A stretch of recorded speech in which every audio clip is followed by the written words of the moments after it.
Hola grupo, buenas tardes. Pues hemos iniciado este recorrido en el marco de la materia de orientación educativa del quinto semestre, indagando y proponiendo una lectura de Lidia Santana, una especialista en el campo de la orientación educativa en España, que nos propone un prólogo en el que usa una metáfora. De manera previa ustedes crearon algunas metáforas sobre las posibilidades e imposibilidades de la orientación. Esto con el sentido de explorar en sus propias experiencias qué acercamientos tenían a la orientación educativa, pero también tomarlas como un referente para ir trazando qué sí puede hacer la orientación, pero también cuáles son sus límites. Un aspecto importante a subrayar, y retomaré algunas notas de los trabajos que ya les devolví, es que no podemos olvidar que la orientación tiene que ser una práctica profesional con sentido educativo. Y cuando hablamos de que es una práctica profesional, entonces es preciso formarse para ello. De lo contrario, y uno de los principales retos que afrontamos, al menos en nuestro país, dado que la orientación educativa no está regulada en su ejercicio profesional, tenemos una gran diversidad de perfiles profesionales ejerciendo esta actividad.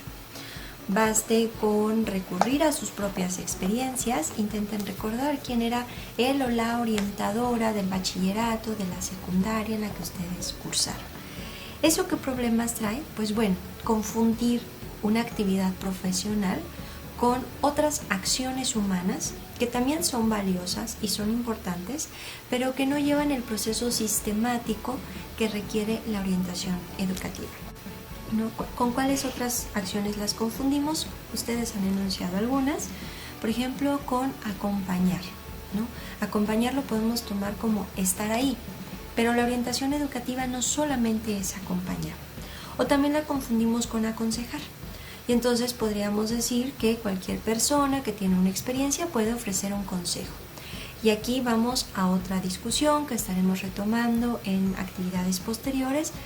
Bueno, ¿qué tipo de consejos son los que debieran o pueden ofrecerse? ¿En qué momentos? ¿A quiénes? ¿Por qué mi experiencia puede resultar valiosa para otros y otras? ¿No? Y entonces, bueno, también por este motivo, la orientación no solo es aconsejar. Y algunos actores, como la propia Lidia Santana, dirían, no, orientación educativa no es aconsejar. También en ocasiones confundimos la orientación con cuidar o con apoyar.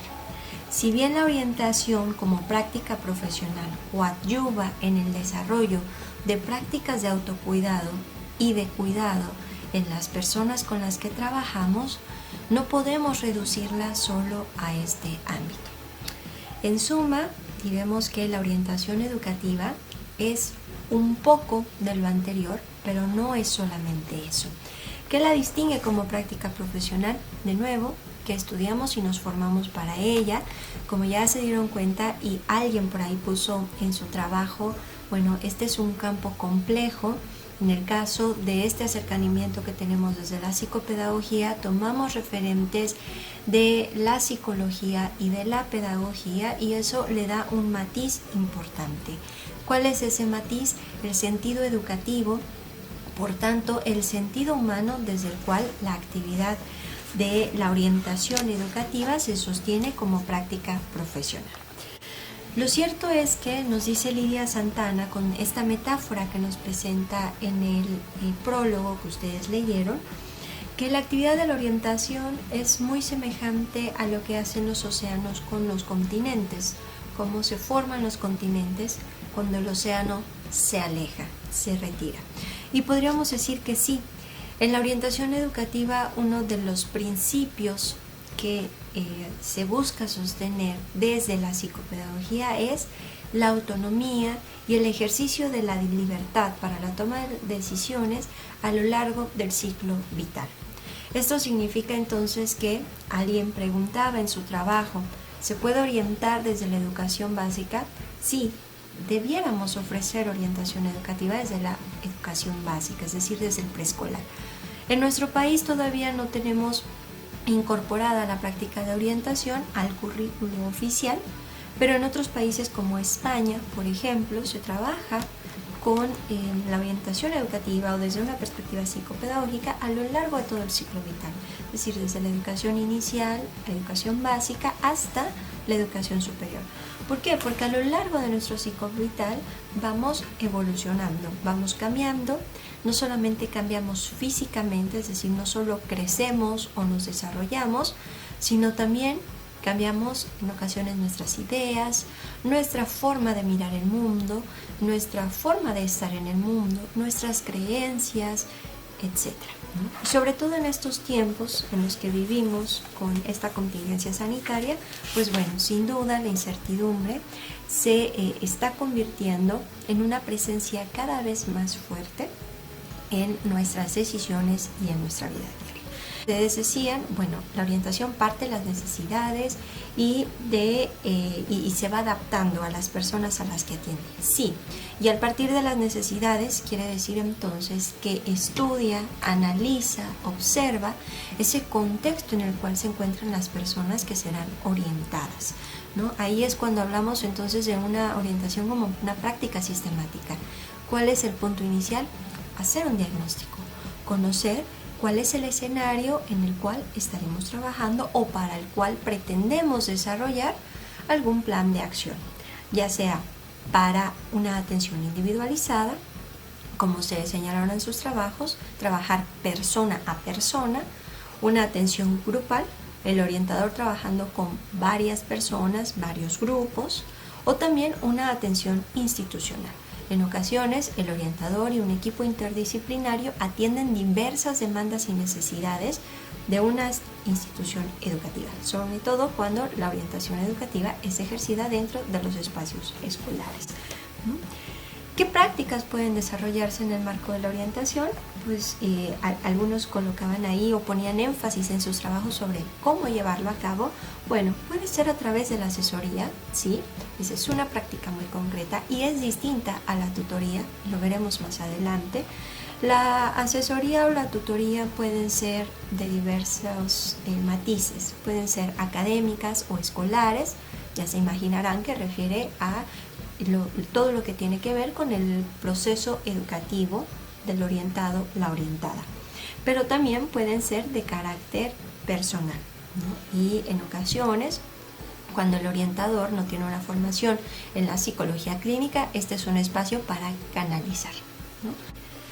Y sustantivamente la orientación, igual, como y en este enraizamiento que tiene con el propio campo educativo que trabajamos en esta licenciatura, el orientador puede inspirar, ¿no? Inspirar es distinto a motivar, pero sustantivamente el orientador puede inspirar, pero también orillar a que quienes están siendo orientados utilicen su propia vida como inspiración. Las inspiraciones no solamente vienen de otros o de afuera, porque entonces hablamos, ahí alguien preguntaba en su trabajo y es una pregunta muy interesante, ¿se necesita ser ejemplo para educar y orientar? Digamos sí, pero si lo colocamos en el sentido en que Paulo Freire nos presenta que el docente, el educador es un ejemplo, eso implica que el docente ha ido trabajando en sí mismo justamente para revisar, reflexionar sobre sus propias prácticas y su forma de estar y de hacer el mundo. No pensemos el ejemplo como un modelo a seguir. Si lo pensamos de esa manera, entonces estamos coartando la autonomía de las personas para ser lo que ellas quieran ser, ¿no? Y hoy en día lo hemos visto a través de distintos referentes, distintos autores incluso, los modelos no son algo fácil de sostener. Más adelante retomaremos con otras actividades este tema de los modelos, ¿no? Pero el punto es que al ser ejemplo también es importante que cada uno, cada una consideremos que nosotros somos también ejemplo y podemos ser ejemplo de nuestras propias vidas, ¿no? Sin embargo, no se agota ahí la posibilidad de seguirnos construyendo, de seguir siendo así en gerundio, porque bueno, nos vamos nutriendo a lo largo de nuestra vida de distintas ideas, de distintos referentes, porque también nuestras experiencias, los espacios en los que estamos, las personas con las que nos relacionamos van cambiando. Entonces, el ejercicio de la orientación educativa supone contemplar algunos de estos aspectos. Digo algunos porque, bueno, habrá que colocarla en su debido sitio, ¿no? A qué población nos estamos dirigiendo, desde qué espacio se ejerce esta práctica profesional y bueno, sobre ello tomar decisiones de qué elementos sumar y cuáles no son tan pertinentes en un determinado momento. Pues bien, a partir de lo que ustedes han compartido, he retomado algunos aspectos y con ello continuaremos el diálogo para lo que viene, que si ya vieron es una actividad que tiene que ver con estas otras prácticas que de pronto se asemejan o que se toman erróneamente como formas de hacer la orientación.